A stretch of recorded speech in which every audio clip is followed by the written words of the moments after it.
ಭಾರತೀಯ ರಾಷ್ಟ್ರೀಯ ಕಾಂಗ್ರೆಸ್ನ ಯಾವ ಅಧಿವೇಶನದಲ್ಲಿ ಭಾಷಾವಾರು ಕಾಂಗ್ರೆಸ್ ವಲಯಗಳನ್ನು ಸ್ಥಾಪಿಸಲು ಅನುಮತಿ ನೀಡಿತು? 1920ರ ನಾಗಪುರ ಕಾಂಗ್ರೆಸ್ ಅಧಿವೇಶನ. ಮುಂಬೈ ಕರ್ನಾಟಕ ಪ್ರದೇಶ ಕಾಂಗ್ರೆಸ್ ಸಮಿತಿಯ ವ್ಯಾಪ್ತಿಗೆ ಒಳಪಟ್ಟ ಕರ್ನಾಟಕದ ಸಂಸ್ಥಾನಗಳಾವುವು? ಹೈದರಾಬಾದ್ ಕರ್ನಾಟಕ, ಕನ್ನಡ ನಾಡಿನ ದೇಶೀಯ ಸಂಸ್ಥಾನಗಳು, ಕನ್ನಡಿಗರಿರುವ ಕೊಡಗು. 1947ರ ಡಿಸೆಂಬರ್ನಲ್ಲಿ ಕಾಸರಗೂಡಿನಲ್ಲಿ ನಡೆದ ಕರ್ನಾಟಕ ಏಕೀಕರಣ ಸಮ್ಮೇಳನದ ಅಧ್ಯಕ್ಷತೆಯನ್ನು ವಹಿಸಿದವರಾರು? ರಂಗನಾಥ್ ರಾಮಚಂದ್ರ ದಿವಾಕರ್, ಆರ್. ಆರ್. ದಿವಾಕರ್. ಬೆಳಗಾಂ ಕಾಂಗ್ರೆಸ್ ಅಧಿವೇಶನದ ವೇದಿಕೆಗೆ ಇದ್ದ ಹೆಸರು ಯಾವುದು? ವಿಜಯನಗರ. ಮೊದಲ ಕರ್ನಾಟಕ ಏಕೀಕರಣ ಸಮ್ಮೇಳನದ ಅಧ್ಯಕ್ಷರಾರು? ಸಿದ್ದಪ್ಪ ಕಂಬಳಿ. ಬೆಳಗಾಂ ಕಾಂಗ್ರೆಸ್ ಅಧಿವೇಶನಕ್ಕಾಗಿ ಬಸವೇಶ್ವರ ಸೇವಾದಳ ಎಂಬುದನ್ನು ಕಟ್ಟಿ ಬೆಳೆಸಿದವರಾರು? ಹರ್ಡೇಕರ್ ಮಂಜಪ್ಪ. ಪ್ರಾಂತ್ಯಗಳನ್ನು ರಚಿಸುವಾಗ ಭಾಷೆಯನ್ನು ಗಮನದಲ್ಲಿರಬೇಕೆಂಬ ಗೊತ್ತುವಳಿಯನ್ನು ಯಾವಾಗ ರಾಷ್ಟ್ರೀಯ ಕಾಂಗ್ರೆಸ್ ಸಮಿತಿಯು ಸ್ವೀಕರಿಸಿತು? 1927ರ ಮುಂಬಯಿಯಲ್ಲಿ ಸೇರಿದ್ದ ಭಾರತೀಯ ರಾಷ್ಟ್ರೀಯ ಕಾಂಗ್ರೆಸ್ ಸಮಿತಿ. ಮೋತಿಲಾಲ್ ನೆಹರು ಸಮಿತಿಯನ್ನು ಯಾವಾಗ ಯಾರು ನೇಮಿಸಿದರು? 1928 ಕೇಂದ್ರ ಕಾಂಗ್ರೆಸ್ ನೇಮಿಸಿತು. 1928ರಲ್ಲಿ ನೇಮಕವಾದ ಮೋತಿಲಾಲ್ ನೆಹರು ಸಮಿತಿಯಲ್ಲಿನ ಪ್ರಮುಖ ಸದಸ್ಯರಾರು? ಸುಭಾಷ್ ಚಂದ್ರ ಬೋಸ್, ಸರ್ ತೇಜ್ ಬಹದ್ದೂರ್, ಶಾಹಿಬ್ ಕುರೇಶಾ, ಸರ್ ಇಮಾನ್. 1928ರ ಮೋತಿಲಾಲ್ ನೆಹರು ಸಮಿತಿಯ ಉದ್ದೇಶವೇನು? ಕನ್ನಡಿಗರ ಮನವಿಗಳನ್ನು ಪರಿಶೀಲಿಸುವುದು. ಮೋತಿಲಾಲ್ ನೆಹರು ಸಮಿತಿಗೆ ಆಯೋಗಕ್ಕೆ ಕರ್ನಾಟಕ ಏಕೀಕರಣ ಬೇಡಿಕೆಯನ್ನು ನೀಡಿದ ಪ್ರಮುಖ ಸಂಸ್ಥೆಗಳಾವುವು? ಕರ್ನಾಟಕ ಏಕೀಕರಣ ಸಂಘ, ಪ್ರಾಂತೀಯ ಕಾಂಗ್ರೆಸ್ ಸಮಿತಿ. ಕರ್ನಾಟಕದಲ್ಲಿ ಪ್ರಥಮ ರಾಜಕೀಯ ಪರಿಷತ್ ಸಭೆ ಎಲ್ಲಿ, ಯಾವಾಗ, ಯಾರ ಅಧ್ಯಕ್ಷತೆಯಲ್ಲಿ ಜರುಗಿತು? ಧಾರವಾಡ. 1920 ವಿ. ಪಿ. ಮಾಧವರಾವ್. 1929-30ರಲ್ಲಿ ಕರ್ನಾಟಕಕ್ಕೆ ಬಂದ ಸೈಮನ್ ಕಮಿಷನ್ ಮುಂದೆ ಮಂಡಿಸಿದ ಪ್ರಮುಖ ಬೇಡಿಕೆ ಯಾವುದು? ಕರ್ನಾಟಕ ನಿರ್ಮಾಣದ ಬೇಡಿಕೆ. ಸೈಮನ್ ಕಮಿಷನ್ ಕರ್ನಾಟಕಕ್ಕೆ ನೀಡಿದ ಪ್ರಮುಖ ವರದಿ ಏನು? ಭಾಷಾವಾರು ಪ್ರಾಂತ್ಯಗಳನ್ನು ಕಾರ್ಯರೂಪಕ್ಕೆ ತರುವುದು. ಪ್ರತ್ಯೇಕ ರಾಜಕೀಯ ಪ್ರಾಂತ್ಯವಾಗಿ ನಿರ್ಮಾಣಗೊಳ್ಳಲು ಬೇಕಾದ ಎಲ್ಲ ಅರ್ಹತೆಗಳನ್ನು ಕನ್ನಡ ನಾಡು ನುಡಿ ಹೊಂದಿದೆ. ಕಾಂಗ್ರೆಸ್ ಕಾರ್ಯಕಾರಿ ಸಮಿತಿಯು ಯಾವಾಗ ಕರ್ನಾಟಕ ಏಕೀಕರಣಕ್ಕಾಗಿ ತನ್ನ ನಿರ್ಣಯವನ್ನು ಮಂಡಿಸಿತು? ಅದನ್ನು ಅನುಮೋದಿಸಿದವರಾರು? 1938 ಮಹಾತ್ಮ ಗಾಂಧೀಜಿ. 1946ರ ಮುಂಬಯಿಯಲ್ಲಿ ಸೇರಿದ್ದ ಕರ್ನಾಟಕ ಏಕೀಕರಣ ಸಮ್ಮೇಳನವನ್ನು ಉದ್ಘಾಟಿಸಿದವರಾರು? ಅಧ್ಯಕ್ಷತೆಯನ್ನು ನಿರ್ವಹಿಸಿದವರಾರು? ಸರ್ದಾರ್ ವಲ್ಲಭಭಾಯ್ ಪಟೇಲ್. ಮುಂಬೈ ಪ್ರಾಂತ್ಯ ಮುಖ್ಯಮಂತ್ರಿ ಬಿ. ಜಿ. ಖೇರ್ರವರು. 1946ರ ಕರ್ನಾಟಕ ಏಕೀಕರಣ ಸಮ್ಮೇಳನದಲ್ಲಿ ವಲ್ಲಭಭಾಯ್ ಪಟೇಲರು ವ್ಯಕ್ತಪಡಿಸಿದ ಅಭಿಪ್ರಾಯವೇನು?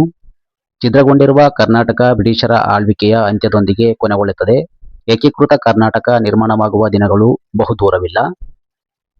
ಭಾರತ ಸೇವಾದಳದ ಅಧ್ಯಕ್ಷರಾಗಿದ್ದ ಭಾರತ ರಾಷ್ಟ್ರೀಯ ಕಾಂಗ್ರೆಸ್ನ ಧುರೀಣರಾರು? ಜವಾಹರಲಾಲ್ ನೆಹರು. ಭಾರತೀಯ ರಾಷ್ಟ್ರೀಯ ಕಾಂಗ್ರೆಸ್ ಸಹಭಾಗಿತ್ವದಿಂದ ಕರ್ನಾಟಕ ಏಕೀಕರಣಕ್ಕಾಗಿ ಜರುಗಿದ ವಿವಿಧ ಹಂತಗಳನ್ನು ತಿಳಿಸಿ. 1920 ಮುಂಬೈ ಕರ್ನಾಟಕ ಪ್ರಾದೇಶಿಕ ಕಾಂಗ್ರೆಸ್ ಸ್ಥಾಪನೆ. 1924 ಡಿಸೆಂಬರ್ನಲ್ಲಿ ಬೆಳಗಾಂ ಕಾಂಗ್ರೆಸ್ ಅಧಿವೇಶನ. ಪ್ರಥಮ ಕರ್ನಾಟಕ ಏಕೀಕರಣ ಸಭೆ. 1928 ಮೋತಿಲಾಲ್ ನೆಹರು ಸಮಿತಿ. 1928-29 ಸೈಮನ್ ಕಮಿಷನ್. 1947 ಕರ್ನಾಟಕ ಏಕೀಕರಣ ಮಹಾಸಮಿತಿ. ಮೊದಲ ಕರ್ನಾಟಕ ಏಕೀಕರಣ ಸಮ್ಮೇಳನದಲ್ಲಿ ಆಡಿದ ನಾಡಗೀತೆ ಯಾವುದು? ಯಾರು ಆಡಿದರು? ಉದಯವಾಗಲಿ ನಮ್ಮ ಚೆಲುವ ಕನ್ನಡ ನಾಡು, ಹುಯಿಲಗೋಳ ನಾರಾಯಣರಾವ್. ಕರ್ನಾಟಕ ಏಕೀಕರಣಕ್ಕಾಗಿ ಶ್ರಮಿಸಿದ ಕರ್ನಾಟಕದ ಧುರೀಣರನ್ನು ಹೆಸರಿಸಿ. ಡೆಪ್ಯೂಟಿ ಚನ್ನಬಸಪ್ಪ, ಆಲೂರು ವೆಂಕಟರಾವ್, ಬೆನಗಲ್ ರಾಮರಾಯರು, Bendre, Siddappa Kambali, doctor N. S. Hardikar, Andanappa Doddameti, Teeta Sharma, K. Krishnaraya, Govinda Pai, Shivarama Karanth, Vinayaka Gokak, Panje ಮಂಗೇಶರಾಯರು, ತಾರಾನಾಥು, ಆನ ಕೃಷ್ಣರಾಯರು, ಆರ್. ಆರ್. ದಿವಾಕರ್, ಮುದುವೀಡು ಗದಿಗಯ್ಯ, ಕಡಪ ರಾಘವೇಂದ್ರರಾವ್, ಕುವೆಂಪು, ನಿಜಲಿಂಗಪ್ಪ. ಮೋತಿಲಾಲ್ ನೆಹರು ಸಮಿತಿಯನ್ನು ವಿವರಿಸಿ. ಕನ್ನಡಿಗರ ಪ್ರಾದೇಶಿಕತೆಯ ಹೋರಾಟವನ್ನು ಗಮನಿಸಿದ ಕೇಂದ್ರ ಸರ್ಕಾರವು 1928ರಲ್ಲಿ ಕನ್ನಡಿಗರ ಅಹವಾಲುಗಳನ್ನು ಪರಿಶೀಲಿಸಿ ಭಾಷಾವಾರು ಪ್ರಾಂತ್ಯಗಳ ರಚನೆಯ ಬಗ್ಗೆ ವರದಿ ಸಲ್ಲಿಸುವಂತೆ ಮೋತಿಲಾಲ್ ನೆಹರೂರವರು ಅಧ್ಯಕ್ಷತೆಯಲ್ಲಿ ಒಂದು ಸಮಿತಿಯನ್ನು ನೇಮಿಸಿತು. ಇದು ಮೋತಿಲಾಲ್ ನೆಹರು ಸಮಿತಿ ಎಂದೇ ಪ್ರಸಿದ್ಧಿಯಾಯಿತು. ಈ ಸಮಿತಿಯಲ್ಲಿ ಸುಭಾಷ್ ಚಂದ್ರ ಬೋಸ್, ತೇಜ್ ಬಹದ್ದೂರ್ ಸಾಹೇಬ್, ಬೂರೇಶ್, ಸರ್ ಆಲಿ ಇಮಾಮ್ ಸಮಿತಿಯ ಇತರೆ ಸದಸ್ಯರುಗಳಿದ್ದರು. ಕರ್ನಾಟಕ ಏಕೀಕರಣ ಸಂಘ ಮತ್ತು ಕರ್ನಾಟಕ ಪ್ರದೇಶ ಕಾಂಗ್ರೆಸ್ ಸಮಿತಿಗಳೆರಡೂ ನೆಹರು ಸಮಿತಿಯ ಮುಂದೆ ಬೇಡಿಕೆಯನ್ನಿಟ್ಟವು. ನೆಹರು ಸಮಿತಿಯ ಕರ್ನಾಟಕವನ್ನು ಪ್ರತ್ಯೇಕ ಪ್ರಾಂತ್ಯವಾಗಿ ರಚಿಸಬೇಕೆಂದು ಬಲವಾಗಿ ಶಿಫಾರಸು ಮಾಡಿ ಕರ್ನಾಟಕವು ಆರ್ಥಿಕವಾಗಿಯೂ ಸಹಿತ ಸುಭದ್ರ ಪ್ರಾಂತ್ಯವಾಗುವುದೆಂದು ಹೇಳಿ ಮುಂದಿನ ಲಾಹೋರ್ ಅಧಿವೇಶನದಲ್ಲಿ ಕಾಂಗ್ರೆಸ್ ಅಂಗೀಕರಿಸಿತು. ಸ್ವತಂತ್ರ ಪೂರ್ವದ ಏಕೀಕರಣ ಚಳವಳಿಯಲ್ಲಿ ಭಾರತ ರಾಷ್ಟ್ರೀಯ ಕಾಂಗ್ರೆಸ್ನ ಪಾತ್ರದ ಬಗ್ಗೆ ವಿವರಿಸಿ, ಕರ್ನಾಟಕ ಏಕೀಕರಣ ಚಳವಳಿಯಲ್ಲಿ ಕರ್ನಾಟಕದ ಕನ್ನಡಿಗರ ಧ್ವನಿಗೆ ಕಿವಿಗೊಟ್ಟು ಭಾರತೀಯ ರಾಷ್ಟ್ರೀಯ ಕಾಂಗ್ರೆಸ್ ಸ್ವತಂತ್ರ ಪೂರ್ವದಲ್ಲಿ ಹಾಗೂ ಸ್ವತಂತ್ರ ನಂತರ ಸಕಾರಾತ್ಮಕವಾಗಿ ಪ್ರತಿಬಿಂಬಿಸಿ 1956 ನವೆಂಬರ್ನಲ್ಲಿ ಕರ್ನಾಟಕವು ಏಕೀಕರಣಗೊಳ್ಳಲು ಅನುವಾಯಿತು. ನಾಗಪುರ ರಾಷ್ಟ್ರೀಯ ಕಾಂಗ್ರೆಸ್ ಅಧಿವೇಶನ 1920 ಹೋಮ್ ರೂಲ್ ಚಳವಳಿ ಸಂದರ್ಭದಲ್ಲಿ ಆಲೂರು ವೆಂಕಟರಾಯರು ಕಾಂಗ್ರೆಸ್ ನಾಯಕರುಗಳಲ್ಲಿ ಕರ್ನಾಟಕಕ್ಕೆ ಪ್ರತ್ಯೇಕ ಪ್ರಾಂತೀಯ ಬೇಡಿಕೆಯನ್ನು ಮಂಡಿಸಿ ಮೊಟ್ಟಮೊದಲಿಗೆ ಭಾರತೀಯ ರಾಷ್ಟ್ರೀಯ ಕಾಂಗ್ರೆಸ್ನ ಮುಂದೆ ಪ್ರಾಂತೀಕರಣದ ವಿಚಾರವನ್ನು ತಂದ ಕೀರ್ತಿಗೆ ಕರ್ನಾಟಕ ಸಭಾವು ಪಾತ್ರವಾಯಿತು. 1928ರಲ್ಲಿ ಜರುಗಿದ ನಾಗಪುರ ಕಾಂಗ್ರೆಸ್ ಅಧಿವೇಶನವು ಕರ್ನಾಟಕಕ್ಕೆ ಪ್ರತ್ಯೇಕ ಕಾಂಗ್ರೆಸ್ ಸಮಿತಿಯನ್ನು ನೀಡಲು ಒಪ್ಪಿತು. ಏಕೀಕರಣ ಚಳವಳಿಗೆ ರಾಜಕೀಯದ ಬುನಾದಿಯಾಯಿತು.